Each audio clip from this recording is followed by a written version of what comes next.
السلام عليكم، معاكم زينب. النهارده هنعمل مع بعض كيك شوكولاته كيتو طعمها حلو جدا. يلا بينا مع بعض نشوف المقادير وطريقه التحضير.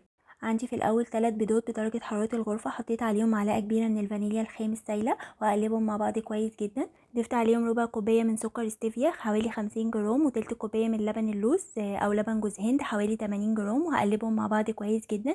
انا هنا لما ضفت السكر كلكع كده، فاستخدمت المضرب اليدوي عشان يفك شويه. ضفت بقى كوبايه ونص من دقيق اللوز حوالي 144 جرام، وعليهم رشه ملح ومعلقه كبيره من البيكنج باودر وست معالق من الكاكاو الخام 42 جرام، وهقلبهم بقى مع بعض كويس جدا لحد لما يختلطوا تماما مع بعض. وده خليط الكيك اللي المفروض هحصل عليه. وجبت صينيه حطيت فيها مسحه كده من زيت جوز الهند وعملتها كده بالفرشه، وهحط بقى فيها خليط الكيك اللي احنا عملناه.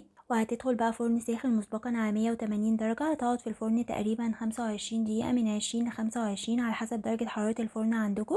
وده بقى شكلها. سيبها بقى تبرد تماما قبل ما اقطعها.